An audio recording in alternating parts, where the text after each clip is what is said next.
is gonna take me a second, so. Does the quality of the gear matter? You see, my theory is gear doesn't matter.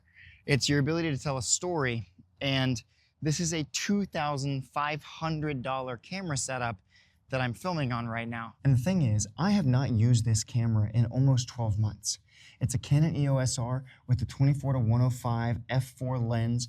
I'm filming at 60 frames per second. Like, I'm doing incredible quality, but it's not something that I do regularly. Now, can I disappear into this tunnel? Can the camera like lose me? Or just like back up? All right, if you can hear me, but you can't see me, okay, I think you can still see me. We've got the echo, we've got like the connections. We've got me just backing up into the storm drain. Oh, shoot. That is not good. That's not good. All right, we gotta get out of here. Okay, so here's the thing. You might be thinking, wow, this guy just crawled out of a sewage drain. And you're right, I did. I did that because I thought it was interesting. I think the question you have to ask yourself is it worth the quality? That's this little drain right there. You know, the amount of money that you might spend. I've made almost $100,000 not filming on a camera of this quality because the value that I was bringing was the information that I was providing to the viewer. You see, this is the second time that I tried to film this video, and the first time that I did it, I literally had the entire thing done. I had exported it, everything was done, I deleted all the files, I was ready to upload, and then I went and checked and realized the audio had somehow gotten lost in the export, which led to this really obnoxious moment where I just had to decide I have to delete all the footage and start over because I can't do it without the audio, and that sucked. Also, I'm trying to play a game of like hide and seek with this little branch right here. See, the thing for me is I absolutely love filming with a camera like this, the Canon EOS R. It's a full frame camera. It's got incredible quality and all of that. But what it doesn't have is simplicity. It doesn't have just the easy exports. It doesn't have a USB-C rechargeable battery. Oh man, let's just go under these trees really quickly. Oh. Yeah, see, I came back here the first time when I came back here, there was this incredible woodpecker up there. I had this amazing footage and like all the audio is gone.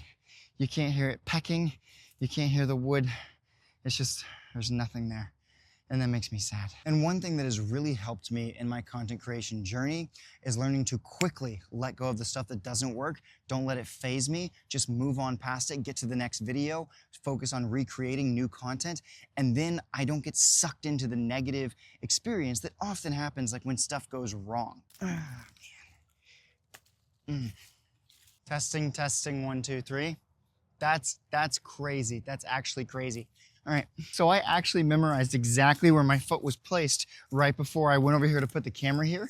And I did this shot just before where I was like, oh, I hope it doesn't drop. And then literally camera dropped.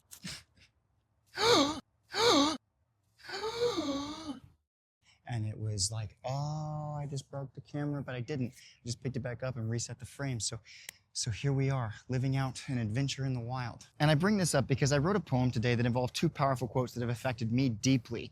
You woke up the day you started to pray. You say that you hope you won't stay the same because that's the name of the game. The goal is to go from good to better to best because you'll never let it rest till your good is better and your better is best. But doubt kills more dreams than failure ever will. So you'll sit there still holding on to the dreams of the bygone days and the promises of happily ever after. But we all know that in real life you realize that it's always after this and after that, and you only get so many turns at bat. So you got to take the time to swing for the fences, and hopefully you'll start living with all of your senses. And that's my second attempt at trying to say what I've kind of wrapped up in my head, which is you just got to go for it.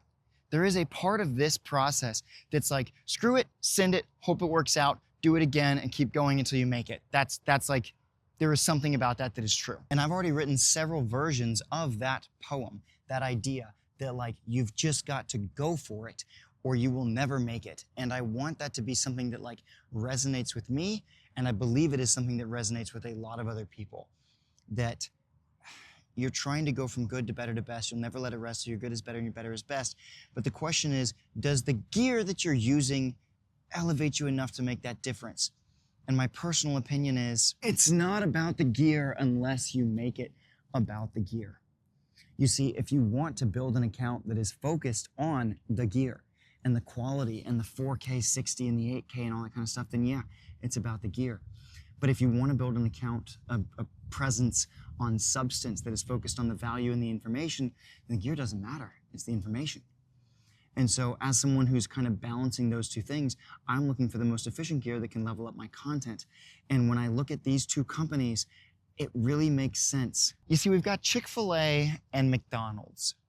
And the thing about both of those companies is they are food, they are sandwiches, they are in the fast food industry, and yet both of them are hyper successful, extremely successful.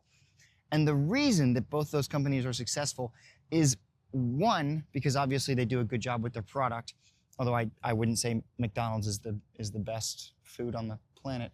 But what I will say is they are consistent in their customer experience. I know that when I go to McDonald's, I'm gonna get bink, bink, and bink. And I haven't had McDonald's in over a decade, so I guess I can't really speak to that. But you know, people know that when they go to McDonald's, they know what to expect. And the same thing with Chick-fil-A, and the same thing with many of the other restaurants. We go back to where we've been because we know what we're going to get and we would like to get it again.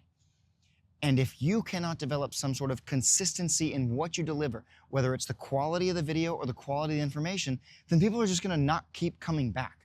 But if you will become known for the thing that you do, and then you will keep doing that thing and build an audience around that thing, then I believe you can be successful. And the longer I've done this, the more I've been convinced that it can basically be anything. You pick any category, any subject matter, any topic or business or whatever, and you will find people that have been successful at that thing, whatever it is. It's crazy. You could literally pick anything.